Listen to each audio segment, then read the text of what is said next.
Au commencement, la parole existait déjà. La parole était avec Dieu et la parole était Dieu. Elle était au commencement avec Dieu. Tout a été fait par elle, et rien de ce qui a été fait n'a été fait sans elle. En elle, il y avait la vie, et cette vie était la lumière des êtres humains. La lumière brille dans les ténèbres, et les ténèbres ne l'ont pas accueillie. Il y eut un homme envoyé par Dieu. Son nom était Jean. Il vint comme témoin pour rendre témoignage à la lumière, afin que tous croient par lui. Il n'était pas la lumière, mais il vint pour rendre témoignage à la lumière. Cette lumière était la vraie lumière, qui en venant dans le monde éclaire tout être humain. Elle était dans le monde et le monde a été fait par elle, pourtant le monde ne l'a pas reconnue. Elle est venue chez les siens et les siens ne l'ont pas accueillie. Mais à tous ceux qui l'ont acceptée, à ceux qui croient en son nom, elle a donné le droit de devenir enfants de Dieu, puisqu'ils sont nés non du fait de la nature, ni par une volonté humaine, ni par la volonté d'un mari, mais qu'ils sont nés de Dieu. Et la parole s'est faite homme, elle a habité parmi nous, pleine de grâce et de vérité, et nous avons contemplé sa gloire, une gloire comme celle du Fils unique venu du Père. Jean lui a rendu témoignage et s'est écrié : c'est celui à propos duquel j'ai dit : celui qui vient après moi m'a précédé, car il était avant moi. Nous avons tous reçu de sa plénitude, et grâce sur grâce. En effet, la loi a été donnée à travers Moïse, mais la grâce et la vérité sont venues à travers Jésus-Christ. Personne n'a jamais vu Dieu. Dieu, le Fils unique, qui est dans l'intimité du Père, est celui qui l'a fait connaître. Voici le témoignage de Jean lorsque les Juifs envoyèrent de Jérusalem des prêtres et des Lévites pour lui demander : « Toi, qui es-tu » Il déclara et sans restriction affirma : « Moi, je ne suis pas le Messie. » Ils lui demandèrent : « Qui es-tu donc ? Es-tu Élie » Et il dit : « Je ne le suis pas. » « Es-tu le prophète » Et il répondit : « Non. » Ils lui dirent alors : « Qui es-tu ? Nous devons donner une réponse à ceux qui nous ont envoyés. Que dis-tu de toi-même ? » Moi, dit-il, je suis la voix de celui qui crie dans le désert : « Rendez le chemin du Seigneur droit, comme l'a dit le prophète Ésaïe. » Ceux qui avaient été envoyés étaient des pharisiens. Ils lui posèrent encore cette question : « Pourquoi donc baptises-tu, si tu n'es ni le Messie, ni Élie, ni le prophète ?» Jean leur répondit : « Moi je baptise d'eau, mais au milieu de vous se trouve quelqu'un que vous ne connaissez pas.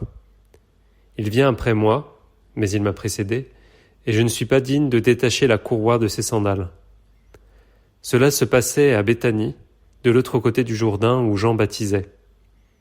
Le lendemain, il vit Jésus s'approcher de lui et dit : « Voici l'agneau de Dieu qui enlève le péché du monde. C'est celui à propos duquel j'ai dit : après moi vient un homme qui m'a précédé, car il existait avant moi. Pour ma part, je ne le connaissais pas, mais c'est afin de le faire connaître à Israël que je suis venu baptiser d'eau. » Jean rendit aussi ce témoignage : « J'ai vu l'Esprit descendre du ciel comme une colombe et s'arrêter sur lui. Je ne le connaissais pas, mais celui qui a envoyé baptiser d'eau m'a dit : celui sur qui tu verras l'Esprit descendre et s'arrêter, c'est lui qui baptise du Saint-Esprit. Et moi j'ai vu et j'atteste qu'il est le Fils de Dieu. » Le lendemain, Jean était encore là, avec 2 de ses disciples. Il vit Jésus passer et dit : « Voici l'agneau de Dieu. » Les 2 disciples l'entendirent prononcer ces paroles et suivirent Jésus. Jésus se retourna, et voyant qu'ils le suivaient, il leur dit : « Que cherchez-vous ? » Ils lui répondirent : « Rabbi, ce qui signifie maître, où habites-tu ? » « Venez, leur dit-il, et voyez. » Ils y allèrent donc, virent où il habitait et restèrent avec lui ce jour-là. C'était environ 4 heures de l'après-midi. André, le frère de Simon, Pierre, était l'un des 2 qui avaient entendu les paroles de Jean et qui avaient suivi Jésus. Il rencontra d'abord son frère Simon et lui dit : « Nous avons trouvé le Messie, ce qui correspond à Christ. » Il le conduisit vers Jésus. Jésus le regarda et dit : « Tu es Simon, fils de Jonas, tu seras appelé Céphas, ce qui signifie Pierre. » Le lendemain, Jésus décida de se rendre en Galilée. Il rencontra Philippe et lui dit « Suis-moi ». Philippe était de Bethsaïda, la ville d'André et de Pierre. Philippe rencontra Nathanaël et lui dit « Nous avons trouvé celui que Moïse a décrit dans la loi et dont les prophètes ont parlé, Jésus de Nazareth, fils de Joseph. » Nathanaël lui dit « Peut-il sortir quelque chose de bon de Nazareth ?»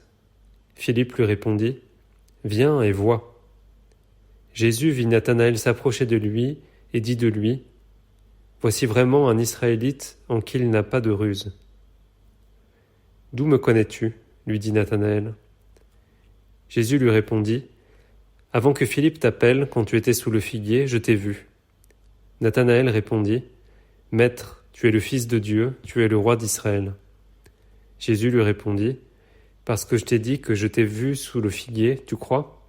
Tu verras de plus grandes choses que celles-ci. » Il ajouta « en vérité, je vous le dis, vous verrez désormais le ciel ouvert et les anges de Dieu monter et descendre au-dessus du Fils de l'homme. »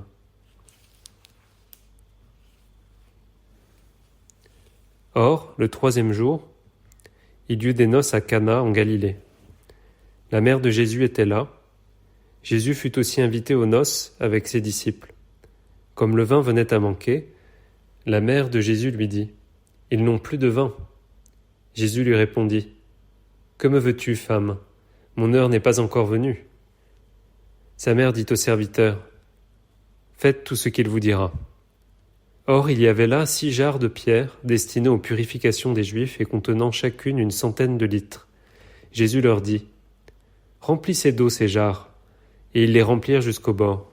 « Puisez maintenant, leur dit-il, et apportez-en à l'organisateur du repas. » Et lui en apportèrent. L'organisateur du repas goûta l'eau changée en vin. Ne sachant pas d'où venait ce vin, tandis que les serviteurs qui avaient puisé l'eau le savaient bien, il appela le marié et lui dit « Tout homme sert d'abord le bon vin, puis le moins bon après qu'on s'est enivré. Mais toi, tu as gardé le bon vin jusqu'à présent. » Tel fut à Cana en Galilée le premier des signes miraculeux que fit Jésus. Il manifesta sa gloire et ses disciples crurent en lui. Après cela, il descendit à Capernaum avec sa mère, ses frères et ses disciples, et ils n'y restèrent que peu de jours.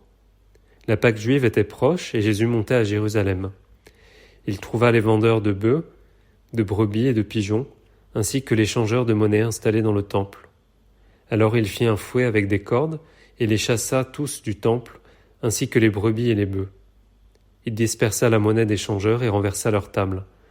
Et il dit aux vendeurs de pigeons « Enlevez cela d'ici. Ne faites pas de la maison de mon Père une maison de commerce. » Ses disciples se souvinrent qu'il est écrit « Le zèle de ta maison me dévore. » Les Juifs prirent la parole et lui dirent « Quel signe nous montres-tu pour agir de cette manière ?»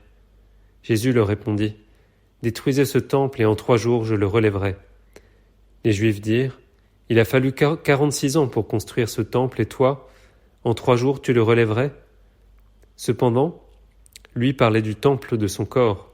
C'est pourquoi lorsqu'il fut ressuscité, ses disciples se souvinrent qu'il avait dit cela et ils crurent à l'écriture et à la parole que Jésus avait dite. Pendant que Jésus était à Jérusalem, lors de la fête de la Pâque, beaucoup crurent en lui en voyant les signes miraculeux qu'il faisait. Mais Jésus n'avait pas confiance en eux, parce qu'il les connaissait tous. Il n'avait pas besoin qu'on le renseigne sur les hommes, car il savait lui-même ce qui est dans l'homme. Or, il y avait parmi les pharisiens un homme du nom de Nicodème, un chef des Juifs.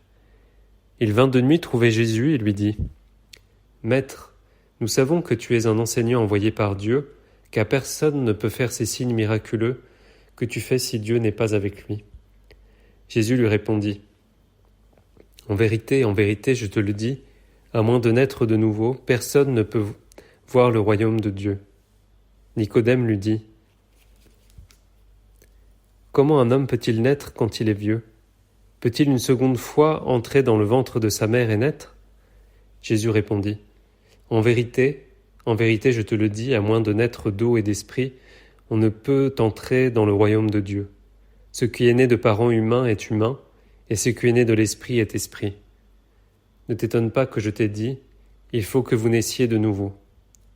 Le vent souffle où il veut, et tu en entends le bruit, mais tu ne sais d'où il vient ni où il va. C'est aussi le cas de toute personne qui est née de l'esprit. Nicodème reprit la parole et lui dit : « Comment cela peut-il se faire ? » Jésus lui répondit : « Tu es l'enseignant d'Israël et tu ne sais pas cela ? En vérité, je te le dis, nous disons ce que nous savons et nous rendons témoignage de ce que nous avons vu, et vous ne recevez pas notre témoignage. Si vous ne croyez pas quand je vous parle des réalités terrestres, comment croirez-vous si je vous parle des réalités célestes ? Personne n'est monté au ciel, sinon celui qui est descendu du ciel, le Fils de l'homme, qui est dans le ciel. Et tout comme Moïse a élevé le serpent dans le désert, il faut aussi que le Fils de l'homme soit élevé afin que quiconque croit en lui ne périsse pas, mais qu'il ait la vie éternelle. En effet, Dieu a tant aimé le monde qu'il a donné son Fils unique, afin que quiconque croit en lui ne périsse pas, mais ait la vie éternelle. Dieu, en effet, n'a pas envoyé son Fils dans le monde pour juger le monde, mais pour que le monde soit sauvé par lui. Celui qui croit en lui n'est pas jugé, mais celui qui ne croit pas est déjà jugé parce qu'il n'a pas cru au nom du Fils unique de Dieu. Et voici quel est ce jugement. La lumière est venue dans le monde et les hommes ont préféré les ténèbres à la lumière, parce que leur manière d'agir était mauvaise. En effet, toute personne qui fait le mal déteste la lumière, et elle ne vient pas à la lumière pour éviter que ses actes soient dévoilés. Mais celui qui agit conformément à la vérité vient à la lumière, afin qu'il soit évident que ce qu'il a fait, il l'a fait en Dieu. Après cela, Jésus, accompagné de ses disciples, se rendit en Judée. Il y séjourna avec eux et il baptisait. Jean aussi baptisait à Hénon, près de Salim, parce qu'il y avait là beaucoup d'eau, et l'on s'y rendait pour être baptisé. En effet, Jean n'avait pas encore été mis en prison. Or, une discussion surgit entre les disciples de Jean et un juif au sujet de la purification. Ils vinrent trouver Jean et lui dirent : « Maître, celui qui était avec toi de l'autre côté du Jourdain et à qui tu as rendu témoignage, le voilà qui baptise et tous vont vers lui. » Jean répondit : « Un homme ne peut recevoir que ce qui lui a été donné du ciel. Vous-même m'êtes témoin que j'ai dit : moi, je ne suis pas le Messie, mais j'ai été envoyé devant lui. Celui qui a la mariée, c'est le marié.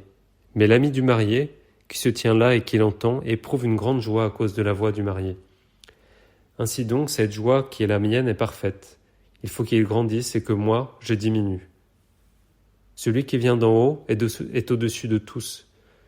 Celui qui est de la terre est de la terre, et il parle des réalités terrestres. Celui qui vient du ciel est au-dessus de tous, il rend témoignage de ce qu'il a vu et entendu, et personne n'accepte son témoignage. Celui qui a accepté son témoignage a certifié que Dieu est vrai. En effet, celui que Dieu a envoyé dit les paroles de Dieu, parce que Dieu lui donne l'Esprit sans mesure. Le Père aime le Fils et a tout remis entre ses mains. Celui qui croit au Fils a la vie éternelle. Celui qui ne croit pas au Fils ne verra pas la vie, mais la colère de Dieu reste au contraire sur lui.